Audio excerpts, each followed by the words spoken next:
Hi, and welcome to the Healthy Built Environment for Health Professionals training series. We are excited to be introducing today Ivor Norlin from Interior Health. Ivor Norlin will be presenting a presentation titled Healthy Natural Environments. And I'll pass the mic off to you now. Thank you.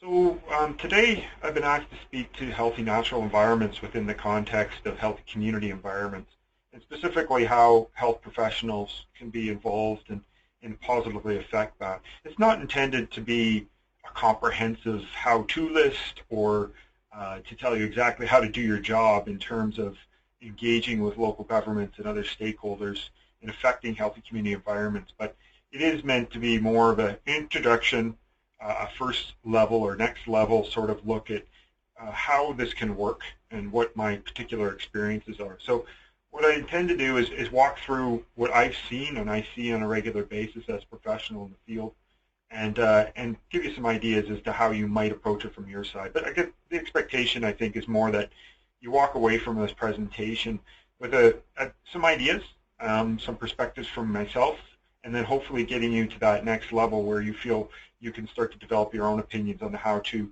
affect public health and population health outcomes in our community. So for my specific background, you can see from the screen there I've got a few letters.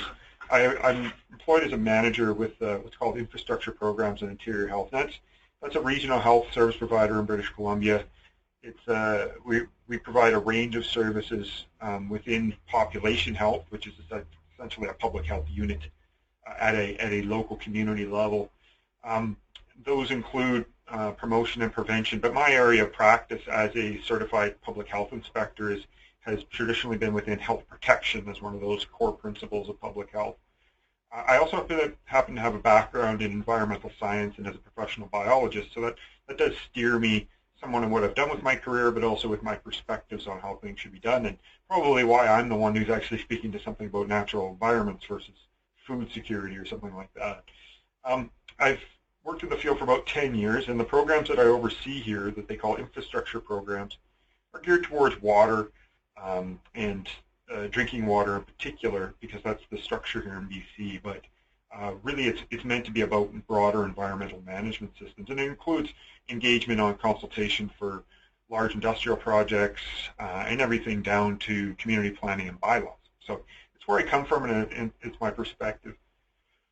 Also, my perspective is one of history. I'm a bit of a nerd when I look back, and I'm certainly an introvert. So I think about where did this all come from?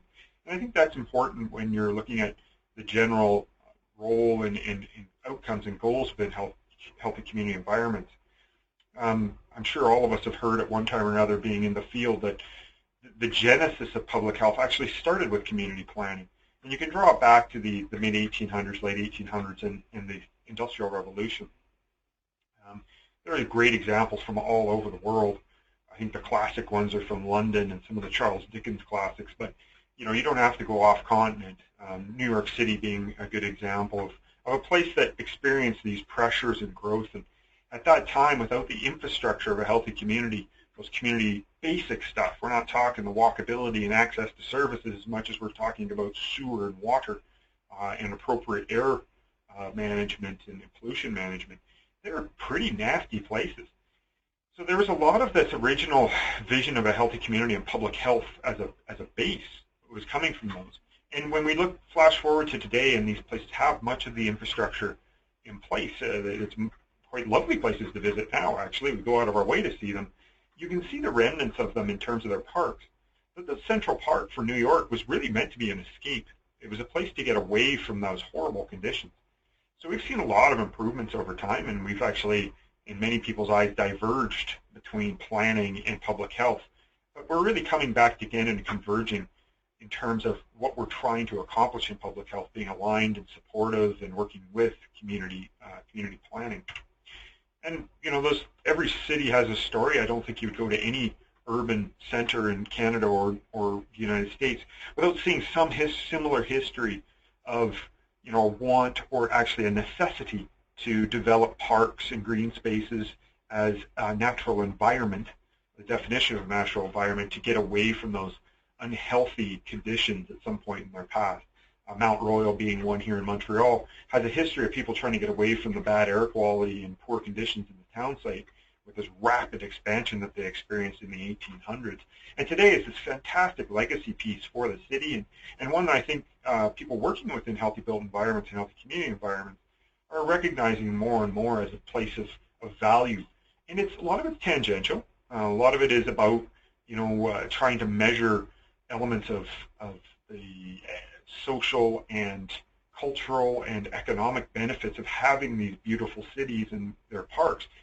But I think really what I'm going to speak to much more today is about going beyond parks, because healthy natural environments is not just about building nice spaces in parks. The other thing that I think is really important to keep in mind, for me at least, try to communicate to you, is that we build these constructs like the linkages toolkit here on the screen really out of necessity. And I see great value in these models. What we always have to remember is that all models are wrong, but some are useful. When we try to make these compartments of our healthy communities, healthy housing, food security, transportation, and active transportation, they actually are interlinked with one another. So although for the purposes of trying to affect and engage with local communities and try to build long-term sustainable healthy built environments, healthy community environments, just remember that they're actually all linked. So when I'm talking about healthy natural environments, it doesn't mean it doesn't have relationships and overlaps with parkways and greenways, how we construct and manage our transportation networks, whether it be roads, or we encourage the development of greenways along riparian corridors, those sorts of things. Certainly when it comes to healthy neighborhoods, as the examples I threw up on the screen earlier, don't forget, a healthy neighborhood includes access to clean, safe, and reliable drinking water, tap water, and that you have a way of managing your waste product. So when we're talking about healthy communities, you can't just look past those things, because a lot of our rural communities here in British Columbia in particular do not have access to that. I think some of the healthy built in terms of housing, the access to green spaces has the relationships to parks, but again, there's an overlap with the healthy natural environment. And of course, when it comes to country foods development and access to local food products, we can't ignore the importance of having a functional environment around us to actually support those things. So keep in mind when I'm talking about that particular bubble down there, I'm actually talking about everything because it's all linked. But getting down to brass tacks about natural environments and what it means to a health professional, I think there's two general lenses you can see it through, and both of them are completely valid. One is to think about it in terms of impacts from the environment. So we have some sort of conditions, exposures, effects of, a lot of the talk today is about climate change, but historically we've had air and sewer or water problems, those sorts of things. So you could look at it as the natural environment and being able to manage those impacts. The other way is to turn around and look at the other way. You can't have a community, you can't have whatever that community is defined as in terms of its people, what they do for work and where they live and how they play, and think of it how it impacts on the environment. And actually, I think both of them have validity, and both of them both speak to natural environments. For me, I found in my practice that it's too complicated to think of it in two different directions at once. You've got to be able to articulate it and pontificate on it sometimes, but really what you want to do is think of it in terms of, okay, I've only got so much time. Here I am as a health protection person or a promotions person within public health. How do I affect the positive outcome for my community? How can I support them and set them in the right path? And for me in health protection, that's got a lot to do with the establishment of appropriate public policy around bylaws. It could be the direct application of health powers and laws, but more often than not, when we're talking healthy built environments, healthy community environment services, we're talking about support, promotion, advocacy, those sorts of things. And for me, there's a whole laundry list of things that we could be looking at in terms of how we manage impacts from or impacts on. So, that's really a part of that full package and something you can look at in terms of linkages documents. And every one of those pieces have a great deal of complexity in them and a lot of technical work. I think for the initial stages, though, I just want to focus on kind of the top four that I've seen as being the primary focuses for our healthy communities in terms of natural environments. And that would be the focus on liquid waste, liquid and solid waste management, urban runoff management, valued ecosystem functions, and industrial and commercial operations. Those being, in my opinion, the top four concerns in terms of a natural environment. When it comes to waste management, it's just a necessity. It's a practicality, it's a reality that all of our communities generate waste. And how we manage those wastes can have obviously a significant direct impact in terms of biophysical hazards, but also indirect impacts in terms of social well-being and perceptions of health, and then also in terms of long-term sustainability and economic impacts as well. So when we're dealing with a community and you show up and you say, okay, trying to explain to my local community representatives and leadership, the public, what is it that's important to consider around solids. Your top three is that you're looking at some combination of disposal management, which is the kind of typical thing here. You got location and monitoring. That's the picture that I have up, your typical entombment landfill. All the elements of it need to be done appropriately. But it also can expand to product regulation, recycling, reuse, and education and advocacy. All three of those things are something that a local community, local government, or a public health agency, for that matter, could look to in terms of encouraging healthier practices around solid waste management. The disposal management piece is a big picture piece, and it's very tangible. So where are you going to build your landfills? How are you going to manage them? Those sorts of things. And the municipality, that's a big part of their job typically. Product regulation tends to be above the role of local government. There isn't a lot that a local government, but even a provincial government has in terms of product regulation, but it's a big part. You think about some of the nasty stuff that can go into the environment. Well, why are we having it there in the first place? So you start talking about regulations and laws. Kind of the more obvious ones would be around the use of pesticides and chemicals. If you don't allow them to be sold out there, then they won't end up in our landfills. Asbestos, things like that, national level sort of interventions. And those are happening all the time, and part of the environmental movement is to try and reduce those things, particularly getting away from things that are persistent in the environment, some of these historic things like DDT. But it can be something more practical too in terms of product regulation, about packaging, recycling programs, where now we can get back into the local government and what they can affect. Implementing recycling and reuse programs are really becoming a very common thing within the communities, and we can sit there and be the cheerleaders in many ways in the sideline. We don't typically, in my experience, have a lot of involvement with it unless we're working with our health partners. Sometimes the health authorities, in particular ours, we're not separated from the other health services in the region, so the hospitals themselves can actually be a source of some waste, and if there's concerns, we can help facilitate effective environmental management there internally, or be an advocate at least within our organization for the local community. But we can also be out there and talking about education and advocacy. So all those things can be part of a projects that we undertake, that we support, education and advocacy to the public to make sure that they're doing what they can, not throwing or putting the right things in the right places to start with, but also on a much more fundamental level in terms of culture of waste and reuse. On a very practical level, we can focus in on and deal with pretty much the full range of these. Somewhat influence product regulation in British Columbia through the use of a better practice manual called the Preparation for Solid Waste Management. And what it is a tool that's used that can be used to design and consider waste streams for municipalities within an entire area.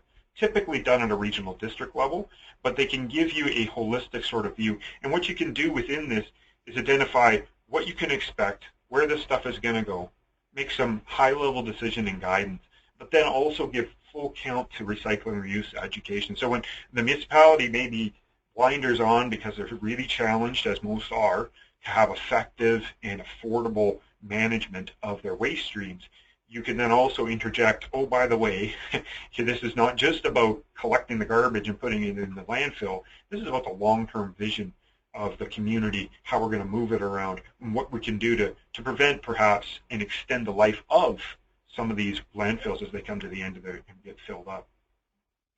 A practical example of that from something I was involved in was the waste stream for the city of Vancouver. So I haven't really mentioned where interior health is, but you might imagine it's in the interior of British Columbia, and Vancouver is not. Vancouver is on the coast. So why would I be involved in the city of Vancouver's waste stream? Well, it's because there's a lot of garbage that comes out of the Lower Mainland. So a large municipality, they need to have a management system to get it out. And the landfill site that has been used, or one of the main landfill sites used for the city of Vancouver was located just outside a place called Cache Creek, up in the Caribou and Fraser Canyon area. So that's a picture in the bottom right-hand corner. And it was coming to the end of its life. So they were looking to expand, and they'd already had a proposal just down the way in the valley near Ashcroft to build a brand new landfill site. So this was part of their solid waste management, was to go out there. And these companies and these communities were advocating and putting forth proposals to actually become the receptacle, if you will, to become the people that receive and manage this waste stream for the city of Vancouver. So that then put an impact on us, potentially, put a benefit as well. The city of Cache Creek, or village, I can't remember which one they are, but the Cache Creek, the municipality, received quite a bit of economic benefit, and there was jobs associated with this. So it was a business, and there was people within the city of Ashcroft that were certainly interested in having that tax base moved to them. But then, of course, there was also risks associated with it as well. And certainly the Ashcroft proposal in particular is located right adjacent to First Nations land, Indian Band land. And the local First Nations were concerned about, so you recognize there was some benefit economically, but these are long-term impacts. I mean, these landfills are there then pretty much for the rest of the existence. So they need to be appropriately managed, and there's risks associated with them. There was also actually some competition. Other people had different ideas. The top corner of their picture, a giant hole in the ground, and it's really hard to get scale on this hole. Those lines you see going round and round, that's where those giant loading, earth-moving machines actually go round and round. That is a massive hole in the ground that if you ever get a chance to go see, I strongly recommend. It's called a place called Highland Valley Copper. It's actually on the top of the plateau from where this existing landfill is down the bottom here. But Highland Valley Copper is a copper mine. Copper gold has been in existence for some time, and they've dug this massive hole getting their copper out. Somebody had the idea that, well, here we've got this mine. We have a lot of monitoring systems in place. We could fill it up with garbage. And that seems a little crass, but actually when you look at the engineering, they make some good points. They could manage and know a lot about the groundwater in the area already, so you're mitigating all of those impacts. It's away from population. And you could turn it into what's called a giant bioreactor. So that previous picture I had there was actually what's called an entombment landfill, which is you cover it up, and that's you have a liner underneath. You prevent water from going in as much as you can, and you let it sit there for however long, into the future, forever. And that's what Cache Creek was. This particular proposal they had up at the top was for a bioreactor, so it was actually intentionally adding water and cycling it through. That would actually increase the amount of decomposition. And the proposal was to, well, not only would that collapse it down, but it would also then they could capture the gases from it and use it to generate power to sell back to the grid. So very interesting ideas. I tell you that the proposal for Highland Valley Copper did receive preliminary approval. The one for Ashcroft down the way from the Cache Creek site ultimately got rejected. It was in part due to concerns of First Nations and their rights and their particular rights in terms of their traditional territory. But from our end, we weren't very happy with the proposal either. For whatever reason, the proponents had wanted to move forward with starting with no liner on the bottom of the landfill, and then proposing a single liner, where typical better practice of the day has been to go with at least a double liner, and that's what this Highland Valley would be. So you're not getting long-term pollution of the aquifer, at least you're mitigating the risk of that ever happening. Ultimately, though, neither of these went forward. It's not to say that they won't at some time in the future, but when they went through that front-to-back process, like that better practice I was talking about earlier with solid waste management, they identified that they had better options, that they could reduce their stream significantly in terms of water recycling, reuse, and composting programs, doing some product control, setting some local bylaw standards, and then also they were able to tap into a different site, and they have an incinerator as well. So ultimately they decided, after weighing all their pluses and minuses, at least for the interim, for the foreseeable future, not to go to the interior and increase their waste stream to the interior. They continue to use the Cache Creek site. They've been able to extend that, but it's just a good example or case study in how you look at all your options weigh them out, and in some cases spend a significant amount of money in exploring some of the options like they did here with Hatherton Valley Copper in Ashcroft, and then ultimately decide that there might be a better way to go. Related is the matter of liquid waste management. So every community generates solid waste and they generate liquid waste. This is very much in most health authorities, particularly the rural ones in Canada, bread and butter was historically looking at the management of liquid waste, because here you have a known source of pathogens and also of other nasties that can contaminate the environment and have been historically linked to disease outbreak of all different kinds. So really a cornerstone of good public health continuing today through some of the work of the World Health Organization in developing nations is that liquid waste management, and continues today. So most of our involvement has been certainly at a rural level, right down to the level of subdivisions, and before that we even got into the design of on-site sewage systems, which is pictured there in the top left-hand corner. It's really about creating space and making sure that you've got appropriate percolation.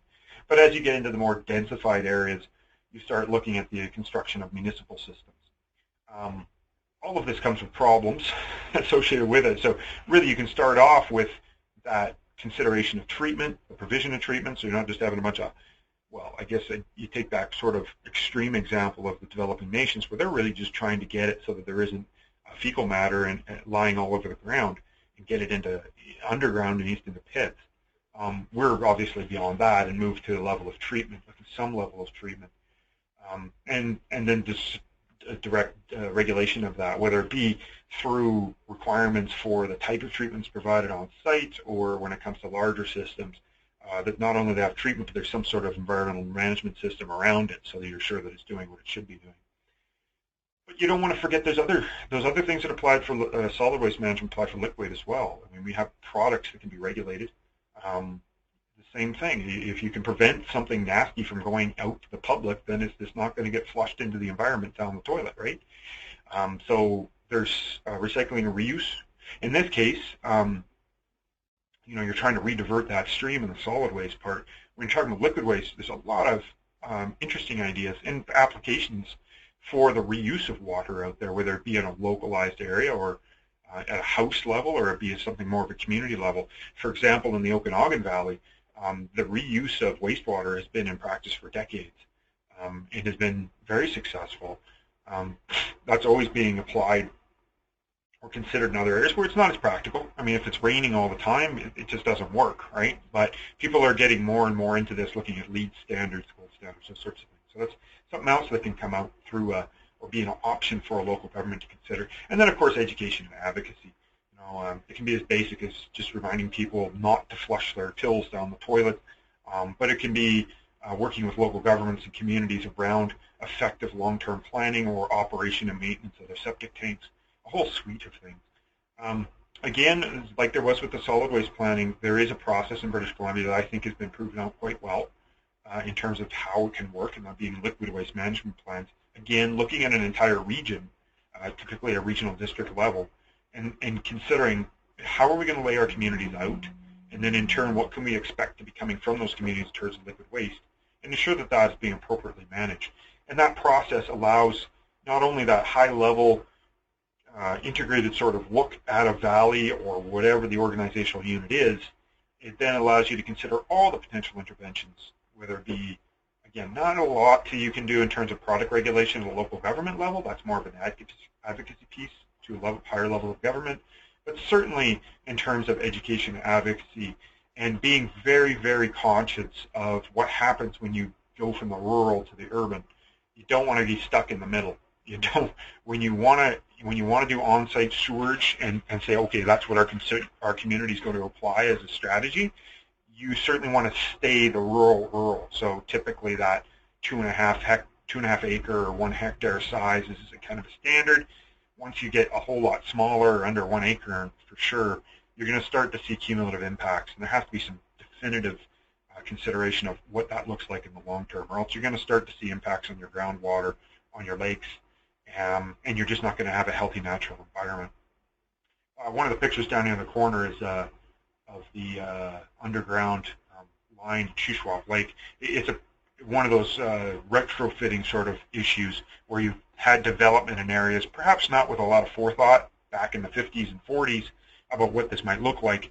Now people are flushing their toilets, they need a place for it to go. So you're trying to integrate sewage systems, accommodate a community treatment system. Sometimes you have to have these creative solutions to link communities up, get the sewer to the sewer plant so it gets appropriately managed. Example, well, this is actually from Shuswap Lake again, but a different part of the lake, and certainly one of those subsurface treatment plant or subsurface lines could be a solution here. This is in the Blind Bear area, and if you're ever driving through my region here, it's the Trans-Canada Highway running right along here. It's a beautiful view as you come across around the corner looking out into Sorrento. The whole area has been developed on on-site sewage, so all these little lots, only half of them, if not even half, have actually been hooked up to a community sewer, and everything in the Sorrento area has not been. So the community is struggling a little bit, not only to provide safe, clean, reliable drinking water and get those systems in place, but also looking at some of the legacy impacts of having these on-site sewage systems. So a great case study. The CSRD has a lot of their information on their website if you ever want to get into it.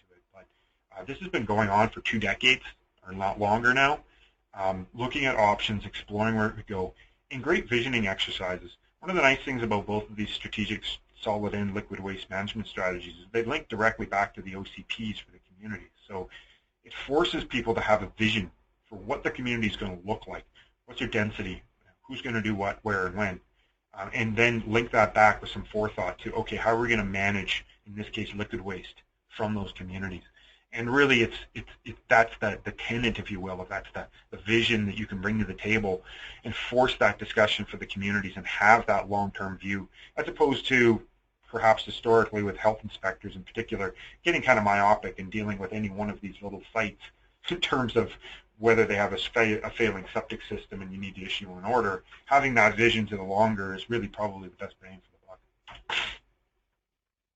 Probably the leftover, unfortunately, and one of the not quite as well managed aspects in my area in particular of the urban footprint has been runoff. Runoff is a major potential source of pollution. It can have significant impacts on our surface water bodies, on our beaches. It can be an exposure, an unsafe exposure, particularly when they're swimming beaches. And there hasn't been historically the focus and resource and investment in ensuring that we're managing our runoff. Some of these themes, these would be common, I'm sure, for anybody. You recognize them at some level or another. So I think there's been a lot more attention in the past decade in particular in trying to manage those impacts from urban runoff, and it's an area for improvement. It too has a comprehensive strategy that you can apply, and that liquid waste management planning document or process does have the ability to include the consideration of urban runoff. But to be honest, I've never been part of one where they've chosen to include it. The challenges one faces, like with that Area C Shuswap planning, are pretty big already when you're trying to tackle sewerage and multi-million-dollar projects. To tag on urban runoff, unfortunately, has been something to fall through the cracks. When you are involved, though, I mean, the main things you're looking for here are really to try and get as much as you can to filter in place.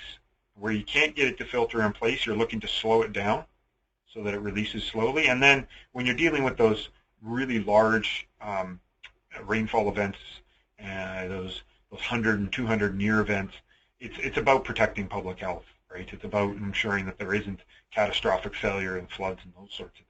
So the layout here would be infiltration, retention.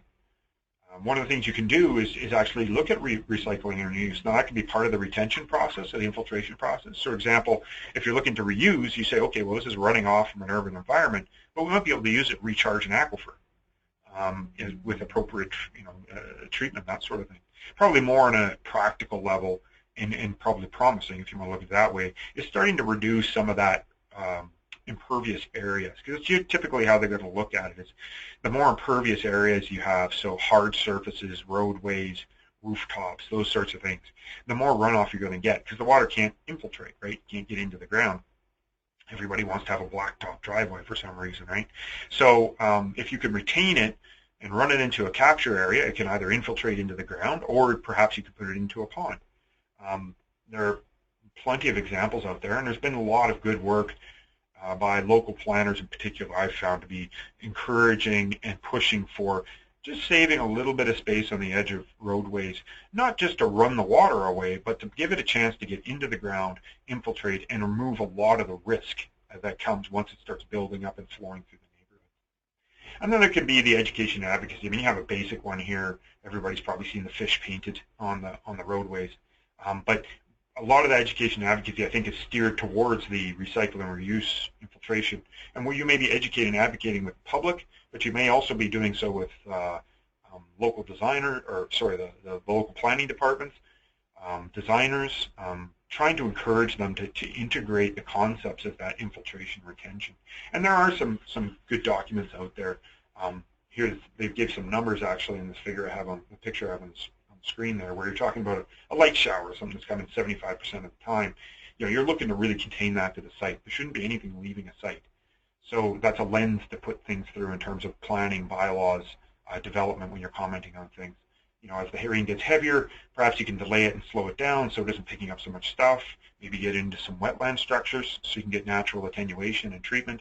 And then ultimately, when you're talking about extreme storms, you don't want those nice little things you've built, little swales and stuff, to contribute to property damage and perhaps even risk of life and limb because of catastrophic washouts and things. So the whole thing does have to be geared towards being able to manage the extreme events, particularly in the face of changing climate. But ultimately, we're trying to mitigate that impact on the environment. As I said, I haven't been involved in a lot, if any, of these that were comprehensive strategies.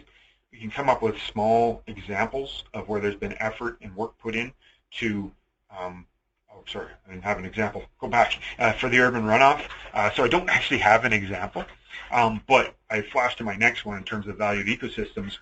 There are some small examples in terms of the use of wetlands, like this one here. You see the fountain in the background. That pond there has been adapted to be a caption basin in the Salmon Arm area, and you can see there was a small wetland that's been established, or not really established, probably just being cultivated and protected, so that it provides some natural treatment. And by contrast, you look at something like that home there, where there really isn't been much consideration to what's running off that site.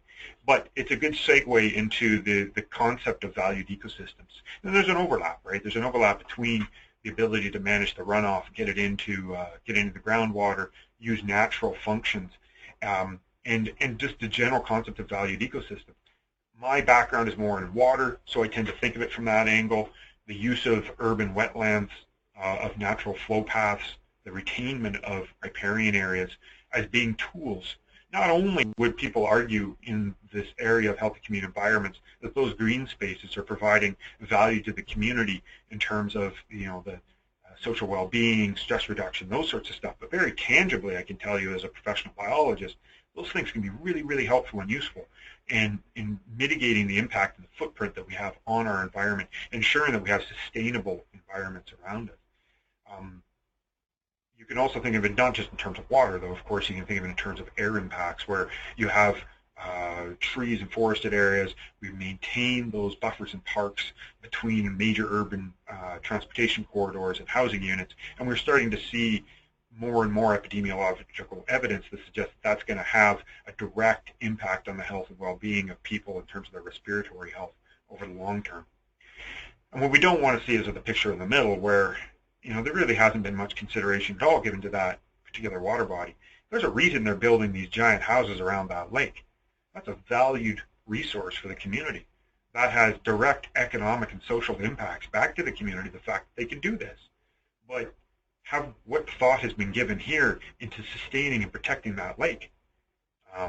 Just wiping out the riparian area and not taking advantage and working with the natural functions of the lake, well, it's just not very smart. So when we're talking about valued ecosystem functions, we need to think of it in terms of that runoff management, but you can get really down into the basics of, hey, we're going to have parks, we should maintain our riparian areas, let's protect these these valued resources in the community. Maybe the best way to impact that probably is through a watershed-based integrated management approach. The picture there, I believe, was borrowed from a place, organization called the Okanagan Basin Water Board, the One Valley, One Water, where they're advocating, working with local communities, supporting them in implementing better practices to ensure that these valued ecosystems are recognized and that they're maintained over the long term, because a lot of them have been sacrificed. And it doesn't, you don't have to go back too far in time when improvement was something where you went in and wiped out an entire wetland. I think we've reached a point in our development as communities and as a society where we recognize that's probably backwards. That it would have been an improvement to have retained that wetland and cultured it and managed it appropriately so that it was of value to the community and not just simply wiped out, paved over. So, practically speaking, we're talking about the protection of wetlands and riparian areas, making sure they're functional, that we have aquifer recharge zones so that, we have water not just avoiding it rolling over land, but we're actually getting it into the ground to treat it and then to return it back to the natural system. And then there's air sheds and buffers. So the buffers would be one example of the retaining trees and things along some sort of space between the major arterial corridors or cars or that sort of thing. But on a broader level, giving consideration to the multiple impacts on an air shed, what sort of bylaws, what sort of community planning and practices can we do to affect improved and least protected and maintained, but in most cases improved airshed management. And there's a whole gamut of things there. Not really well established in my area, unfortunately, to this point. We do have some preliminary work we're trying to do in airsheds with our communities, but it's very difficult to get off the ground for us right now. And there's probably some much better examples, I know there are, in other areas, places like Puget Sound that have well-established air management systems, and Lower Mainland, I believe, has them as well with George Strait. Well, the last piece I wanted to speak to, my top four, would be around the industrial and commercial, and in fact, that's where we've had most of our engagement in the last few years in the airshed management, large part because it comes through one window. So when you're involved in an environmental impact assessment for a large-scale industrial project, you have a place to go and talk about it. It may very well be that that community is more impacted by road dust or fires or people's stoves, but we can have a much more of a point source than we have much more focus, and that really is an important consideration for your environment. Now, a lot of it is healthy community environments. I think is very focused, particularly of those working in the urban centers, on walkability, green spaces, access to services, all very important aspects of the linkages. But the encouragement I have here is that don't forget, people still work. And certainly when you're working in an rural environment, you have to consider the impacts of these things. But even in an urban environment where we start to have interfaces, and we start thinking about, well, what sort of impacts does it have with farming when it impacts and it butts to a community? How do we deal with that? How do we manage that? Gravel pits.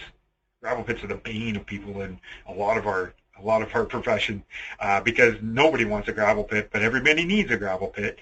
So how do you manage them? How do you do it in a way that doesn't impact on detrimentally on the community? Things like also a whole range of chemical processes in industrial parks. What should we be looking for there? I think the main thing to remember is that commercial and industrial activities are part of our communities. So when we're talking about healthy community environments, we're really trying to look at them in terms of, well, how do they fit? Where do they fit so that there isn't that conflict? And the direct way that they're managed in many cases, in probably a little bit different than the ones we saw previously, and maybe a little more directly, is around regulation. So there are permitting, environmental assessment processes, that sort of thing. But don't forget community planning. Trying to keep people apart that shouldn't be together. Putting a major new subdivision or municipal or residential area right next to an area where they might be doing a lot of spraying for pesticides, that sort of stuff. Needs to be some thought given there at the design and approval stage. And then, of course, there's education and advocacy. And actually, I've seen that to be a huge role for public health professionals in advocating for that better practice, not just defaulting to what it is that they must be told to do as the commercial dry cleaning piece, but really working with people to recognize, hey, you're a member of this community, as a responsible corporate partner, as a responsible corporate citizen. environmental management's got to be important to them. And although I'm sure there are some that would rather not, the most part they are. And they want to be seen as valued. They are part of their communities. So engaging with them up front, advocacy-wise, advocating for them to be recognizing the impacts they're having and managing those impacts is incredibly important. You know, you don't have to go very far. I think every community has some great concern, whether it be a pellet plant or what's the latest thing we had was a lot of marijuana grow operations, and everybody's concerned about the impacts they might have, or some sort of farming community. The most recent and probably biggest push for us is around what's called the Ajax mine proposal in Kamloops. It's another copper and gold mine, like that Highland Valley Copper one I mentioned before, a lot smaller. We have a number of these in our region, but this one's unique because it actually is very close to the city of Kamloops, or proposed to be. And in fact, part of it is within the city's boundaries. All those same practices apply. We have an environmental assessment process, them going through and looking at the full physical potential impacts they have on the community.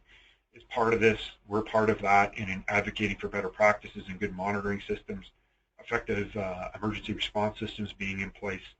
But you know, I think what is sometimes missed, or even harder within this process, is that there is a significant social impact to our communities, particularly in terms when it comes to industrial and commercial approvals.